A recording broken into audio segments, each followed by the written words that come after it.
네, 한 주간 잘 지내셨죠? 날씨가 많이 춥습니다. 이 옷을 다 집어넣는데 다시 꺼내서 입어야 되는 그런 날씨가 되어서 좀 당황스럽지만 그래도 봄은 봄입니다. 여러분 표정을 보니까 봄입니다. 여러분 오늘은 이 질문으로 말씀을 시작하려고 그래요. 여러분 행복하십니까? 한 3분의 1 정도만 행복한 것 같은데 왜 행복하신가요? 뭐 때문에 행복하신가요? 여러분의 행복의 기준은 무엇인가요? 우리가 이런 좀 평범하면서도 꼭 우리 자신에게 물어봐야 할 질문을 가지고 오늘 이제 말씀을 시작하는데요. 펜실베니아 대학의 그 심리학 교수인 마틴 셀리그먼이라고 하는 교수님이 계시는데요. 제가 이제 상담학 논문을, 박사 논문을 쓰면서 이분 책을 좀 많이 인용을 했습니다. 많이라기보다는 이분의 행복하게 대한 개념을 상당히 많이 인용을 했다라고 주제적으로 보면은 그렇다고 볼 수가 있는데요. 이분이 이제 행복에 대한 연구를 시작하게 된 계기가 이제 몇 가지 그런 의문점들을 풀어내기 위해서 그 연구를 진행했다고 합니다. 그 가운데 하나가 뭐냐면 억만장자가 왜 더 많은 돈을 벌고 싶어 할까? 였습니다. 억만장자면 가질 만큼 가진 사람인데 왜 더 많은 돈을 벌고 싶어 할까? 또 카드놀이를 하면서 어떤 사람은 그 게임에서 이겼음에도 불구하고 행복하지 않은 이유가 뭘까? 이런저런 의문들을 가지고 연구를 해나가면서 그 마틴 셀리그먼 교수가 마침내 그가 행복을 위해서 우리에게 있어야 할 요소로 5가지를 제시를 합니다. 그 5가지가 뭐냐면 첫째는 긍정적인 감정을 가져야 행복하다. 두 번째는 소속감이 필요하다. 어디에 소속이 돼야 된다. 세 번째는 관계를 맺으면서 살아가야 된다. 관계 맺기가 필요하다. 네 번째는 의미가 있어야 된다. 다섯 번째는 성취감을 얻어야 된다. 이 5가지를 그분은 행복을 위해서 꼭 있어야 될 요소라고 그렇게 그분은 그 행복학의 그 학문적 정리를 그렇게 하고 있습니다. 저는 여기서 한 발 더 나가서 정말 그 5가지가 있으면 행복할까?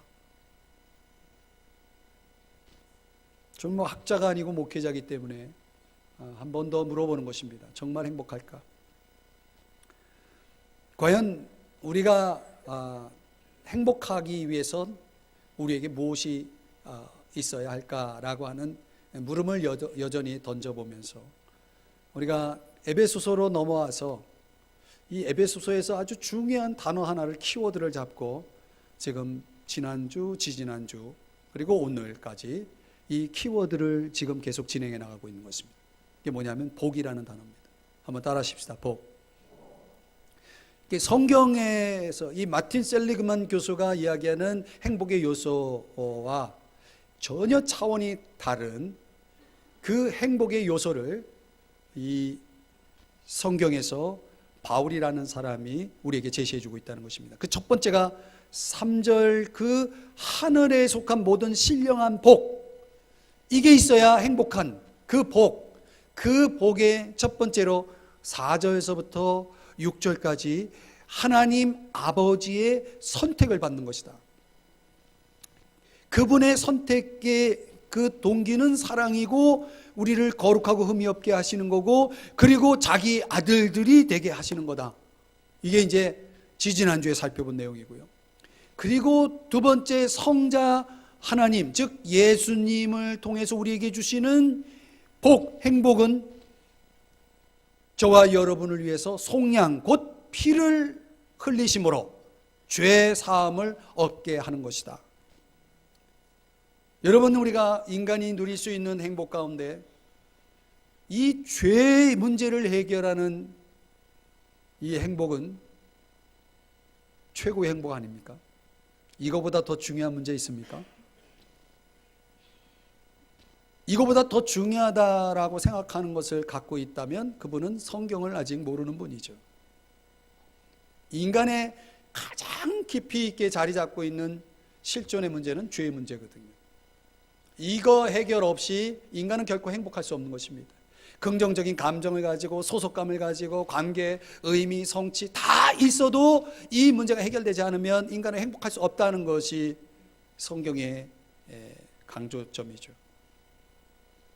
그리고 세 번째가 뭐냐면, 눈치껏 여러분이 성부 하나님, 성자 예수님 나왔으면 성부, 성자, 성령 삼위일체 하나님이니까 오늘 13절 14절은 당연히 성령 하나님을 통해서 우리에게 주시는 복에 대해서 이야기를 하고 있습니다. 제가 1부, 2부 설교를 하다 보니까요, 이 설교는 오늘 끝내야 될 설교가 아니고 다음 주에 다시 이어가야 할 설교라는 그런 것을 제가 느꼈어요.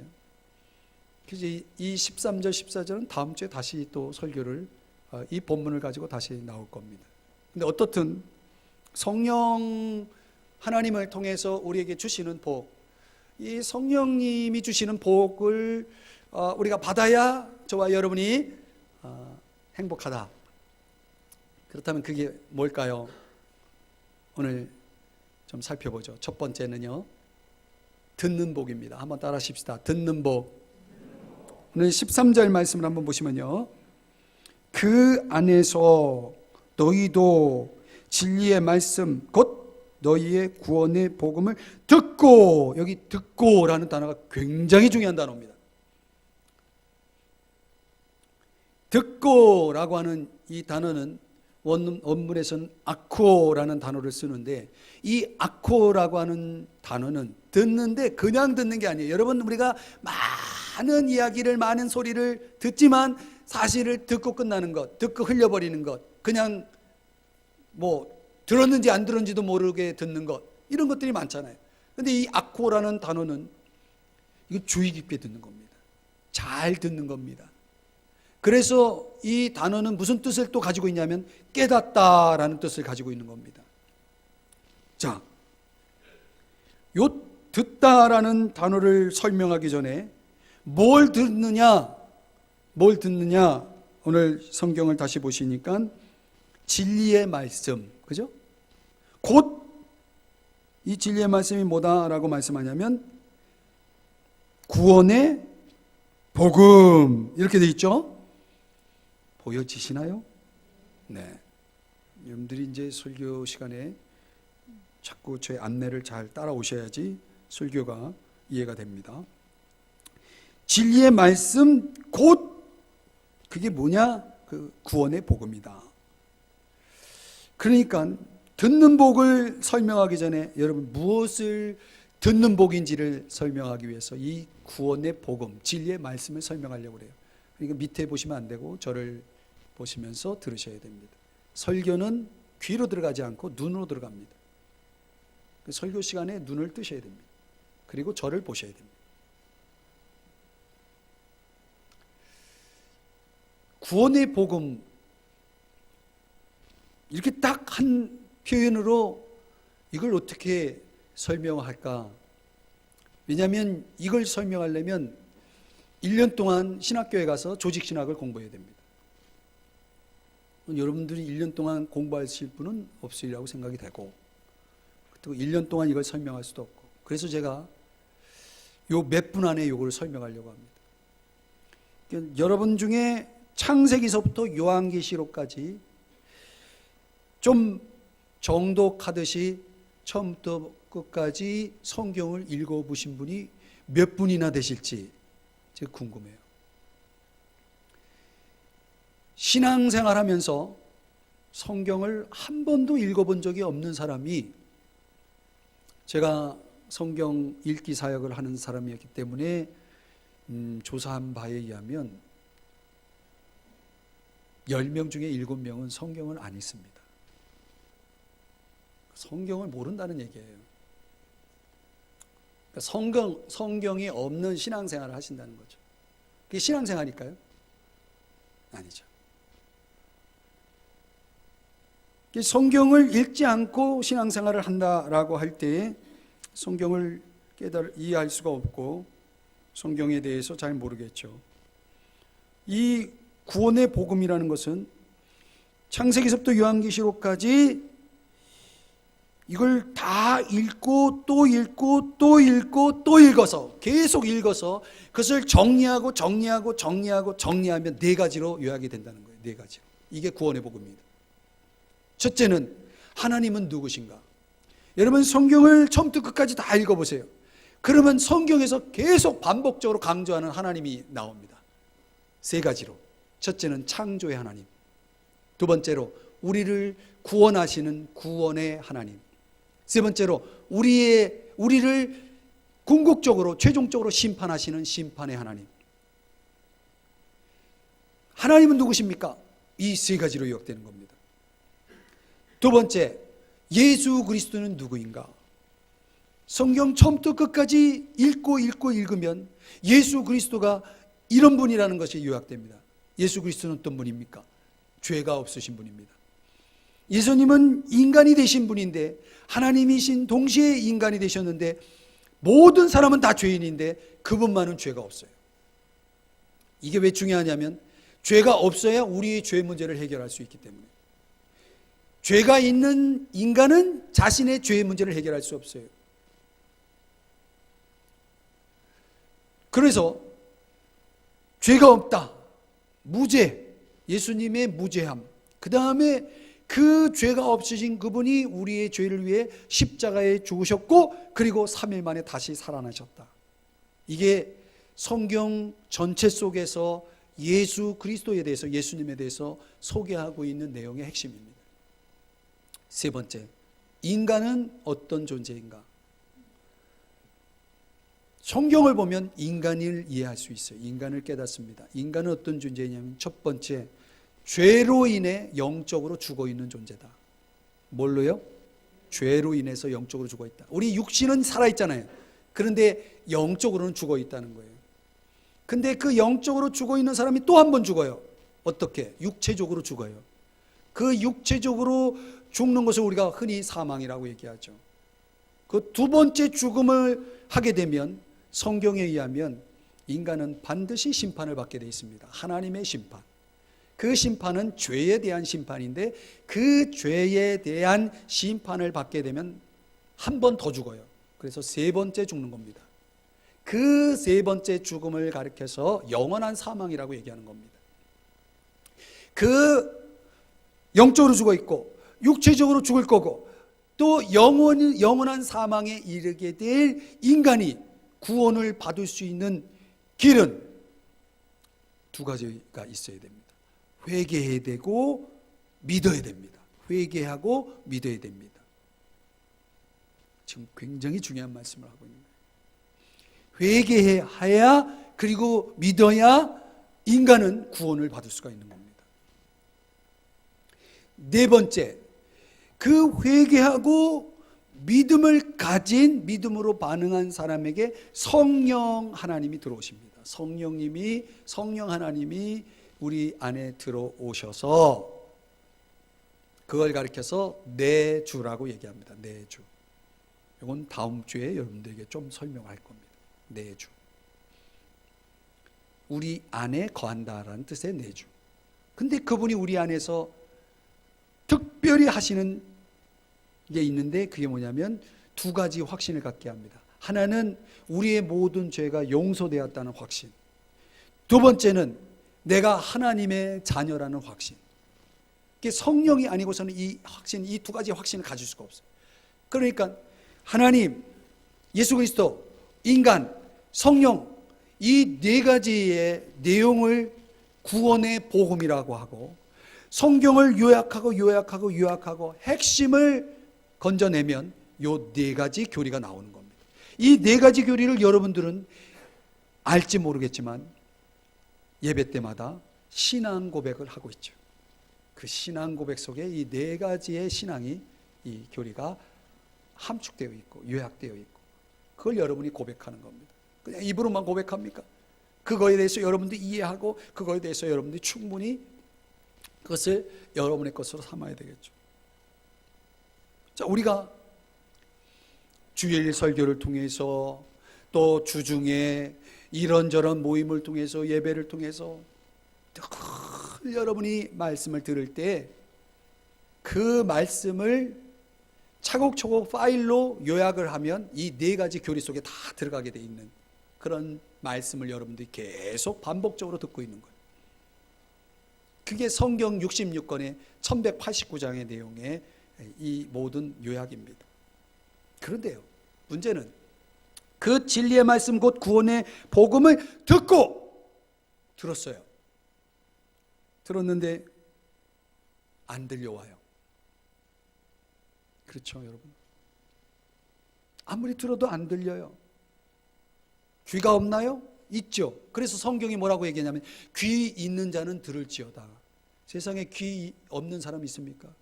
이 말은 무슨 얘기입니까? 귀 있는 자는 들을지어다. 이건 거기서 말하는 귀는 들을 귀를 얘기하는 겁니다. 그런데 들을 귀가 없어요. 근데 어느 날 설교 시간만 되면, 말씀을 들을 때면 딴 생각만 나고 졸음만 쏟아지고 무슨 처음 듣는 외국어 같고 그런 갈등 속에 언제 끝나나 이런 갈등 속에 말씀을 듣던 사람이 어느 날, 잘 드세요, 어느 날 들려와요. 말씀이 들려오고 그리고 그 말씀이 마음에 부딪혀와요. 마음에 부딪히면서 뭐가 오냐면 이해가 와요. 이해가 오면서 뭐가 오냐면 깨달음이 와요. 전에는 그런 게 없었는데. 이런 걸 가르쳐서 이게 어떻게 가능하냐?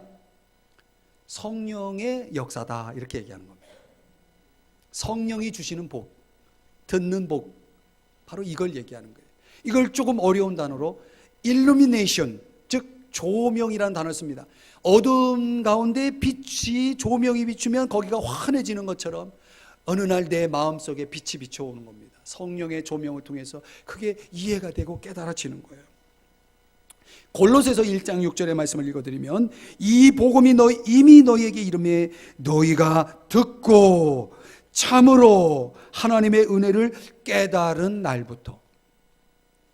여러분, 듣는 게 전부가 아니죠. 들었으면 깨달아져야죠. 이때부터 진짜 신앙이 시작되는 겁니다. 여러분, 우리 다 듣고 있어요. 듣는 게 신앙이 아닙니다. 여러분이 이 자리에 와서 예배드리면서 하나님 말씀을 듣는 게 전부가 아니라는 것입니다. 깨달아야 되는 것입니다.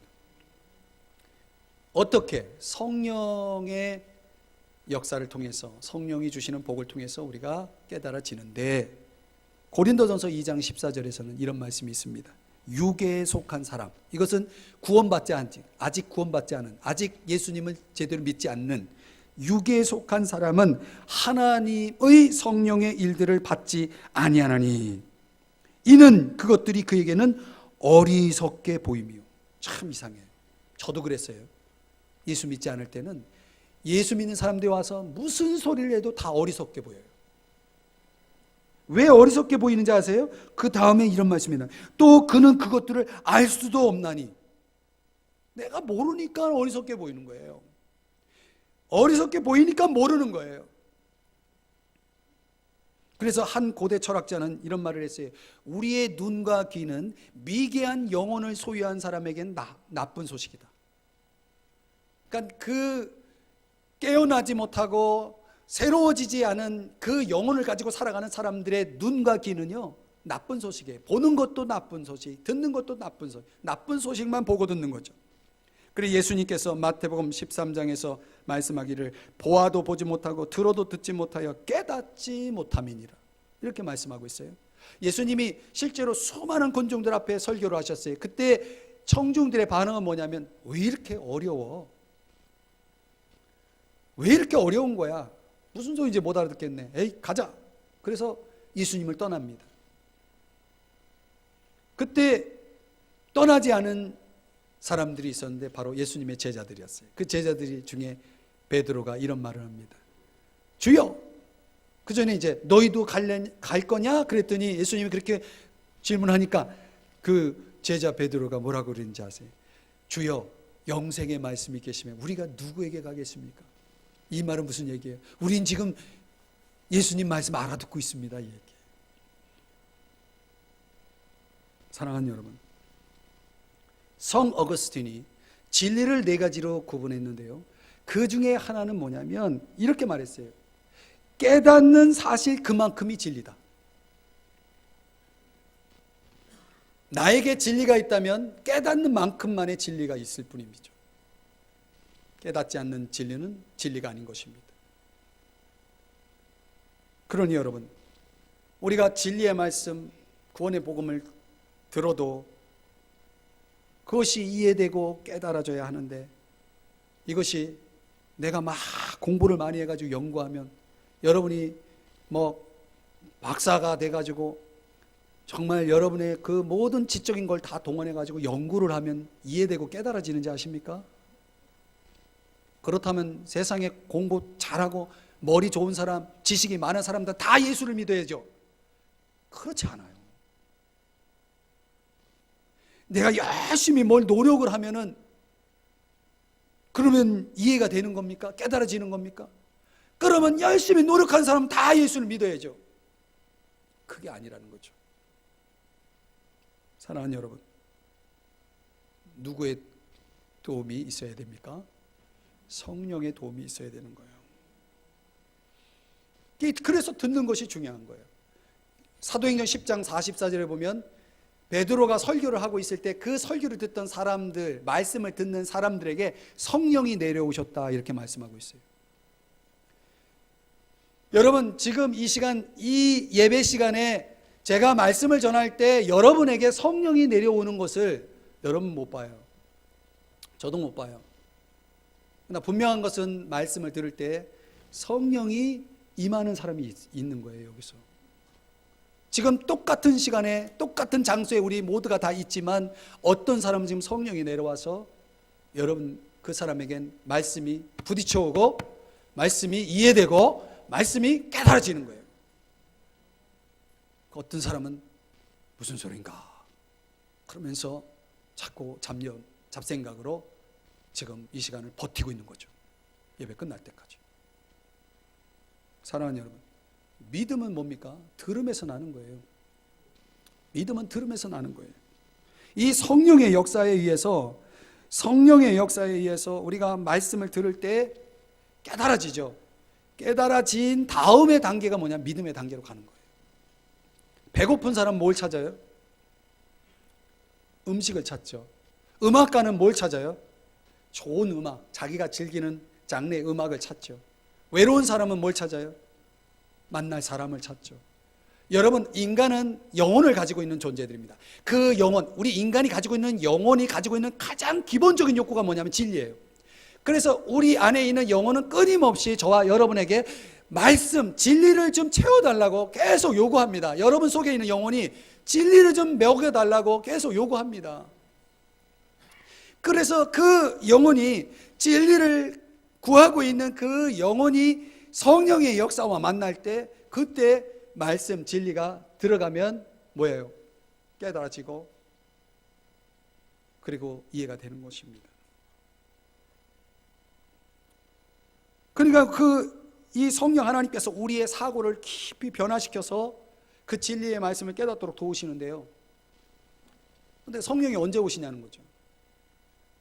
그 나를 깨닫도록 이끄시는 듣는 길을 주셔서 깨닫도록 하시는 성령이 언제 임하느냐. 오늘 이 시간에도 임하고 있고 근데 그걸 몰라요. 그래서 영국의 그 퓨리탄 청교도들은 예배를 빠지지 않았다는 거예요. 왜? 언제 올지 모르니까. 성령이 언제 나에게 은혜 주실지 모르니까 예배 때마다 그 예배를 사모하고 나오는 거예요. 오늘 성령이 나에게 임하셔서 나에게 은혜 주실지 몰라. 그리고 예배를 오는 겁니다. 오늘 4월 8일 주일, 오늘 성령이 나에게 임하실지 몰라. 그럼 나는 예배 가야 돼. 그렇게 해서 예배를 빠지지 않고, 그들의 전통은 예배입니다. 그 예배를 빠지지 않는 거예요. 근데 오늘따라 성령이 임했는데 오늘 안 오신 분이 있잖아요. 그럼 기회를 놓치는 겁니다. 사랑하는 여러분, 듣는 게 중요합니다. 여러분의 귀가 아무리 커도 들려오는 게 아닙니다. 그 지각은, 이해력은 성령이 주시는 겁니다. 그러니까 오늘 이 자리에 여러분들이 듣는 복을 받는다는 것은 여러분이 들으면서 성령의 그 신령한 복, 성령이 주시는 신령한 복, 들을 수 있는, 깨달을 수 있는 그 복을 구하는, 그리고 누리시는 여러분 되시길 주의 이름으로 축복합니다. 두 번째는요, 13절 믿음의 복입니다. 자, 13절 듣고 그 단어 다음부터 봅시다. 그 안에서 또한 믿어. 자, 저를 보실래요? 우리가 이해가 된다, 깨닫는다 라고 말할 때는 그게 어떤 걸로 이해되고 깨달아지냐면 요 머리로. 그죠? 제가 이제 캠퍼스에 가서 학생들 전도를 많이 했습니다. 어느 정도 많이 했는지 기억도 안 날 정도로 많은 학생들을 만나고 전도를 했습니다. 근데 그 대학생들은 머리 회전이 빠르단 말이에요. 뭐 얘기하면 탁탁탁탁탁탁 자기들이 궁금한 거 질문하고 막 그렇게 해옵니다. 그럼 얘기를 탁 하고, 저도 나름대로 대학생들에게 전도하려면 저도 공부를 많이 했을 거 아닙니까? 성경에 대해서 막 준비해가지고 가서. 그래도 여러분들이 인정을 해 주실지 모르지만은 제가 꽤 논리가 있지 않습니까? 뭐 아니래도 할 수 없습니다. 하여튼 저는 제 딴에는 잘 준비해가지고 대학생들 가서 전도하잖아요. 걔네들이 막 반박하다가 나중에 두 손 들어요. 그러면서 하는 말이, 제가 이제 질문을 던지죠. 이해가 되십니까? 그럼 이해된대요. 그러면 제가 예수 믿으시겠습니까? 그러면 뭐라 그러는지 알아요? 안 믿어요. 그래요. 제가 그런 젊은이들을 얼마나 많이 만나는지 모릅니다. 제가 그래서 깨달은 게 뭐냐? 아, 이해되는 거하고 믿어지는 거하고는 다른 거구나. 여러분, 이해는, 깨달음은 머리를 통해서 이루어지는 거라면 믿음이라는 것은 마음을 통해서 이루어지는 거예요. 요게 길이가 얼마나 됩니까? 요게 얼마 안 돼요. 근데 이 머리의 이해가, 깨달음이 이 가슴의 믿음으로 내려오기까지 30년, 40년, 50년이 걸려도 해결이 안 되는 사람들이 있다는 겁니다. 이 말은 무슨 얘기냐면 내가 믿고 싶으면 믿어지는 게 아니라는 거예요. 어떤 사람 전도하다 보면 그런 말씀하세요. 나 나중에 믿겠다고. 제가 속으로 뭐라 그러는지 알아요? 나중에 믿고 싶어도 안 믿어져요. 지금이 믿음을 가질 때예요. 제가 속으로. 너무 안타까워서. 알겠습니다. 다음에 뵐게요. 그리고 돌아서지만 너무 안타까운 거예요. 그분은 착각하고 있어요. 내가 언제든지 아무 때든지 믿고 싶으면 믿을 수 있다고 생각하는 거예요. 정말 그럴까요? 정말 그럴까요? 안 그래요. 여러분, 예수님이 십자가에 죽으셨다는 거 모릅니까? 예수님이 다시 살아나셨다 모릅니까? 여러분, 예수님이 우리의 죄를 위해서, 우리를 구원하기 위해서 그렇게 하셨다는 거 모릅니까? 다 알잖아요. 문제는 뭐예요? 그게 나와 무슨 상관이 있냐잖아요. 믿어지지 않는 거죠. 뭐가 없으니까. 성령의 신령한 복, 성령이 주신 신령한 복이 없으니까. 그래서 고린도전서 12장 3절에는 뭐라고 말씀하냐면 성령으로 아니하고는 누구든지 성령으로 아니하고는 누구든지 예수를 주시라 할 수 없느니라. 그러니까 여러분, 내가 막 힘쓰고 애써도 믿으려고 해도 믿어질 수 없는 것은 뭐냐면 성령으로 아니하고는, 이게 전제예요. 성령을 통해서만이 믿어질 수 있다는 거예요. 여러분, 저는 비교가 되지 않는 바울과 같은 이 변증가, 수사학자, 모든 언어를 마스터한 당대의 가장 최고의 학자인 바울이라는 사람이 입을 열면 그가 가지고 있는 지식을 총동원해서 누구를 설득을 못 시키겠어요. 그런데 고린도전서 2장에 바울이 이런 얘기를 합니다. 내 말과 내 전도함이 설득력 있는 지혜의 말로 하지 아니하고, 설득력, 대단한 설득력을 발휘할 수 있는 바울도 그걸로 하지 않고 다만 성령의 나타남심과 능력으로 하여 너희 믿음이 사람의 지혜에 있지 아니하고 다만 하나님의 능력에 있게 하려 하였노라. 아, 그렇구나. 저도 설득 많이 시켜봤는데요, 그래도 안 믿더라고요. 그래서 제가 깨달은 건 뭐냐면, 아, 성령의 은혜가 필요하구나. 성령의 은혜가 필요하구나. 여러분, 오늘 잘 들으셔야 됩니다. 성령의 은혜가 필요하구나. 그러면 성령님이 오늘 이 시간에도 지금 역사하고 있고, 그리고 성령님께서 여러분들이 말씀을 듣는 자리마다 임하셔서 여러분들에게 믿게 하는 신령한 복을 주시려고 하는데, 근데 문제는 누가 그래요? 사람들이 그래요. 많은 사람들이 저한테 그래요. 안 믿어져요. 내가 그렇게 믿고 싶은데 안 믿어져요. 그러는 거예요. 그러면 그분이 안 믿게 해서 안 믿어지는 겁니까? 하나님이 셈이 나 있거나 아니면 우리에게 삐져 있어서 우리를 하여금 믿지 않게 하기 위해서 그렇게 되는 결과라고 생각하십니까? 그렇지 않아요. 성령 하나님은 어떻게든 믿음을 갖게 하려고 역사하고 있는데, 근데 내가 믿어지지 않는 거예요. 그러면 문제는, 원인은 누구에게 있는 거예요? 나에게 있는 거죠.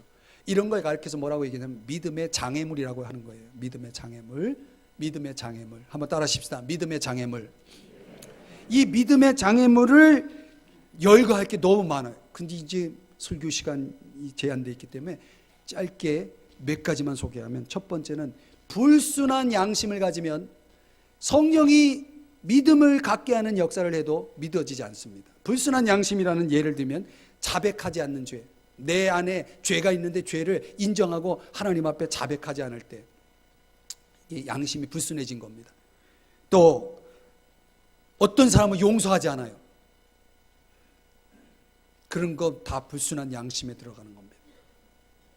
그러면 성령이 아무리 믿게 하는 역사를 주셔도, 그 복을 주셔도 그 믿어지지가 않는 거예요. 또 어떤 사람은 자기를 너무 의지해, 자기를 너무 믿어, 이런 걸 가리켜서 교만이라고 얘기하는 거예요. 교만한 사람은 아무리 성령님이 믿게 하려고 해도 이 믿음이 안 와요. 세 번째는 사탄이 시험을 해요. 여러분, 사탄이 뭐라고 시험하냐면, 야, 그냥 뭐 믿으면 별거냐, 별거 아니야, 믿어도 좀 대충 믿어, 적당히 믿어, 뭐 이런 식으로 사탄이 계속 우리를 뭐예요? 유혹을 합니다. 그러니까 자기는 사탄이 유혹하는지도 모르고, 그래 뭐 믿어봤자 그게 그거지, 그리고 그 시험에 넘어가면 아무리 믿게 하려고 해도 믿어지지가 않는 거죠. 또 어떤 사람은 내 주변에 있는 친구, 동료들 때문에, 이런 장애물 때문에 믿지 않는 사람들이 있어요. 아브라함이요, 아내 사레의 말을 들었어요. 그래 하나님 말씀 믿지 않았습니다. 우리가 사람의 말을 듣기 시작하면요, 내 주변에 있는 친구가, 내 주변에 있는 어떤 동료가 계속해서 내가 믿음을 갖는 걸 방해할 수 있습니다. 잘 보세요. 여러분 주변에 그런 사람이 있다면 여러분의 믿음에는 분명히 제약을 받을 거예요. 또 낙심, 우리 안에 낙심이 있어요. 내가 실패한 거, 내가 겪고 있는 거, 그런 것들에 의한 낙심이 이루어지면은 이게 내가 믿음을 갖는데 또 방해물이 돼요. 또 환경, 이 환경은 안 믿는 사람들 사이에 들어간 환경이 있어요. 아무리 봐도 내 주변에 믿는 사람이 하나도 없어. 이런 사람은 성령이 아무리 역사해도 이 믿음의 장애물이, 이 벽이 너무 강력해서 성령의 역사에도 불구하고 믿어지지 않습니다. 그 환경을 벗어나야 됩니다. 여러분 주변에 믿는 사람들을 가까이 두셔야 됩니다. 또 하나, 이게 아주 결정적인 건데요. 아예 결심을 한 사람이 있어요. 뭘 결심했냐? 안 믿기로. 난 절대 안 믿는다. 두고 봐라, 내가 믿나. 이렇게 마음에 믿지 않는 악심을 품은 사람은 성령이 아무리 역사를 해도 안 믿어져요. 이게 가장 무서운 장애물입니다. 아니 본인이 아예 그냥 딱 벽을 딱 치고. 사랑하는 여러분, 지금 말씀드린 이런 장애물들 중에 여러분에게 해당되는 게 혹이 있다면 분명히 여러분의 믿음에는 장애, 말 그대로 여러분의 믿음에 제약이 있을 거예요. 그럼에도 불구하고, 그런 믿음의 장애물을 갖고 있음에도 불구하고 성령 하나님은 포기하지 않습니다. 그래서 어떻게든 우리의 믿음을 갖게 하는 믿음에 관여하시는데 크게 두 가지 차원의 관여를 하십니다. 이걸 이제 여러분들이 오늘 꼭 붙잡으면 이제 오늘 설교의 가장 중요한 핵심에 와 있는 겁니다. 성령이 우리를 하여금 믿음의 복을 누리게 하기 위해서 여러 가지 믿음의 장애물이 있음에도 불구하고 그것을 극복할 수 있는 두 가지 차원의 간섭이 있는데, 관여가 있는데, 첫 번째는 어느 날 갑자기 하나님이 필요하다는 생각을 갖기 시작합니다. 이게 참 놀라운 겁니다. 여러분, 제가 예수님을 처음 믿을 때 저는 그 전날까지만 해도 예수의 옛자도 듣기 싫어하는 사람이었어요. 그 전날까지만 해도. 아침에 눈을 뜨고 제가 무슨 생각을 했냐면 오늘 기독동아리 가야 되겠다. 제가 다니던 학교에 기독동아리에 가야 되겠다. 거기 가면 뭐가 있는데 예수쟁이들이 있단 말이죠. 내가 거기 가야 되겠다. 제 마음에 뭐가 일어났는지 아세요? 이제 하나님이 정말 필요해. 이게 느껴지는 거예요. 여러분, 사람은 필요하면 찾게 돼 있습니다. 여러분, 왜 우리가 하나님을 안 찾아요? 필요 없기 때문에 안 찾는 거예요. 왜 필요 없어요? 난 능력이 있거든요. 나 할 수 있거든요. 나 충분하거든요. 그런데 어느 날요, 하나님이 필요해질 때가 있단 말이에요. 이게 제 성령이 우리를 믿음을 주게 하기 위해서 간섭하시는 첫 번째 단계입니다. 하나님이 필요하다는 건 뭡니까? 내 문제를 내가 다룰 수 없다는 걸 인정하는 겁니다. 이것은 내가 부족하다는 것을 인정하는 거고, 이것은 내가 하나님 앞에서 겸손해졌다는 걸 인정하는 겁니다. 그러면 내가 겸손해질 때, 내가 부족하다는 걸 느낄 때 하나님이 성령을 통해 두 번째 작업을 하시는 게 뭐냐면 죄를 깨닫게 하는 겁니다. 이게 참 놀라운 은혜예요. 저는 지금 설교의 이 성경 말씀을 가지고 얘기하지만 저는 이거를 체험적으로 이 과정을 거친 사람이에요. 제가 하나님 필요해서 갔더니요, 조금씩 죄가 깨달아지더라고요. 전에는 몰랐냐? 생각도 못했어요. 그게 죄라는 사실을. 죄가 하나씩 깨달아지면서 그 죄 때문에 슬퍼집니다. 죄 때문에 어떻게 된다고요? 슬퍼집니다. 왜 슬퍼지는지 아세요? 이제 난 죽었구나. 이 죄 때문에 나는 이제 죽었구나. 이걸 깨닫는 겁니다. 하나님 앞에, 하나님을 필요로 해서 하나님 앞에 나오는 사람마다 이 회개의 은혜를 경험하지 않은 분들은 죄송하지만 신앙의 정도에 와 있지 않는 분들입니다. 반드시 회개의 경험이 있어야 됩니다. 하나님 앞에 내 죄를 고백하고 통회하는 회개의 역사가 있을 때 그 다음에 믿음의 단계로 가기 때문에. 그러니까 회개가 없다는 건 뭐가 없다는 거냐? 믿음이 없다는 얘기예요. 이게 중요한 얘기입니다. 그래서 막 깨닫게 하는 거예요. 은혜 받을수록 계속 뭘 깨닫냐면 죄를 깨닫는 거예요. 그리고 베드로가 은혜 받고 뭐라고 얘기하냐면, 주님 저를 떠나주세요. 저는 주님 앞에 설 자격이 없어요. 저는 죄인이에요. 이렇게 고백했어요. 은혜 받고서. 여러분, 은혜 받은 사람들은 이렇게 나오는 겁니다. 은혜 받고 교만해지고, 은혜 받고 다른 사람들 무시하고 이런 게 아니고 낮아지고 깨지고, 그러면서 하나님 앞에 죄를 통회합니다. 이렇게 깊이 회개하면 그 다음에는 하나님이 성령을 통해서 하나님이 어떤 작업을 하시냐면, 이제 너를 나한테 맡겨라 이렇게 하시는 겁니다. 너를 나한테 맡겨라. 이걸 가르쳐서 뭐라고 얘기하냐면 믿음이라고 얘기하는 거예요. 그럼 믿게 되는 겁니다. 회개가 있었기 때문에 믿어지는 겁니다. 다른 길이 없거든요. 사랑하는 여러분, 오늘 성령 하나님을 통해서 저는 회개와 믿음으로 성령 하나님 우리를 견고하게 행복하게 세워주시는 그런 일들을 이루어 가시는데, 궁금해요. 여러분 중에 정말 회개와 이 믿음의 역사를 성령을 통해 경험했는지. 만약 그렇지 않다면 이 설교를 들었다는 것은 곧 여러분에게 하나님이 기회를 주신다는 겁니다. 기회를 주신다는 겁니다. 나중에 믿을게요. 이건 기회가 아닙니다. 기회는 다시 오지 않을 수가 있는 거예요. 이 말씀을 들었을 때에 여러분들이 이번 한 주간 동안 집에 돌아가셔서 여러분의 생활 속에서 여러분들이 하셔야 할 일은 뭐냐면, 시편 51편, 요한일서 1장 9절, 시편 143편, 이런 시편들, 이게 다 지금 뭘 얘기한 거냐면 하나님 앞에 회개의 은혜를 구하는 말씀들이에요. 이 말씀을 가지고 읽고, 하나님 제가 회개하게 해주세요. 하나님 제가 회개하게 해주세요. 하나님 제가 회개하게 해주세요. 다른 기도 아니고 하나님 복 주세요. 하나님 잘되게 해주세요. 이런 기도 말고 하나님 저 회개하게 해주세요. 여러분이 이 기도를 드리고 하나님이 여러분에게 성령을 통해 회개의 영을 주시면 그때부터 여러분의 인생은 완전히 달라집니다. 제가 장담합니다.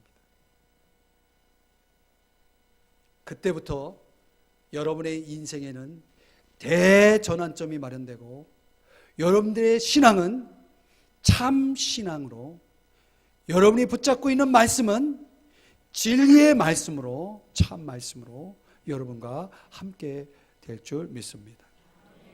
이렇게 되면 이제 다음 주에 여러분들과 나누게 될 성령이 우리 속에 들어오시는 겁니다. 그때 성령이 우리 속에 들어온다. 이걸 가르쳐서 오늘 13절 끝부분에 인치심이라는 단어를 사용하고 있습니다. 이건 너무 중요하기 때문에 제가 오늘 다 설명하려고 그랬어요. 근데 이걸 다 전하려고 그랬는데 하나님이 다음 주에 이걸 좀 더 자세히 설명하기를 저에게 마음의 감동을 주셨어요. 어떻든 오늘 두 가지입니다. 성령을 통해 우리에게 주시는 신령한 복, 첫째 듣는 복, 두 번째 믿는 복. 이 두 가지 여러분들 오늘 이 한 주간 동안 묵상하시고 하나님 앞에 회개하게 해주세요. 하나님 회개하게 해주세요. 여러분 신앙생활의 핵심은 복 받는 게 아닙니다. 복은 이미 주셨어요. 그렇기 때문에 이제는 우리가 누려야 되는데, 그 복은 무슨 누림이냐면 회개하는 누림입니다. 회개하고 믿고, 회개하고 믿고. 그러면 여러분들의 모든 나머지 문제들은 우리 주님께서 알아서 운행하시는 겁니다. 알아서 운행하시는 겁니다. 다 같이 자리에서 일어나셨어요. 우리 이 시간에 이 찬양 부르시고 결단하고, 이제 여러분들이 나머지는 여러분들이 집에 가서 여러분들이 일주일 동안 지내면서 요걸 하셔야 됩니다. 제가 말씀드린 거 그거 가지고. 그리고 오늘 말씀이 조금 더 이해가 잘 안 돼서 좀 궁금하다 싶으신 분들은 이 유튜브로 제 설교를 다시 한번 들으세요. 들으시고 이걸 가지고 여러분들이 다시 정리하세요. 그렇게 했으면 좋겠어요. 여러분 정말 하나님 여러분 너무너무 사랑하세요. 정말 너무너무 사랑하세요. 하나님이 여러분 너무너무 사랑하시기 때문에 이 부족한 저를 통해서 여러분들에게 이 절대적인 이 구원의 복음, 진리의 말씀을 하나님이 여러분 선포하게 하셨어요. 이거를 여러분 놓치면 안 됩니다. 여러분에게 하나님은 이걸 주시기를 원하시는 거예요. 자, 우리 찬양하고 기도하고 예배 마칠게요.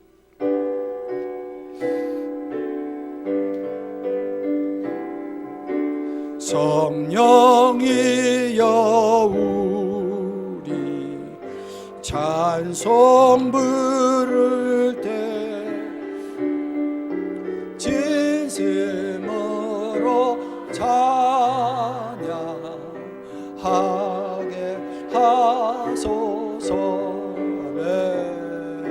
성령이여 우리 기도드릴 때 우리 곁에 계셔 일러주소서. 성령이여 성령이여 성령이 그때 그 속에서 빛을 비게 하소서. 성령이여 우리 전도할 때에 지혜로운 말씀 주시옵소서. 성령이여 성령이여 우리 겸손해져서 우리 주와 같이 되게 하소서. 기도할게요. 하나님 아버지, 오 성령님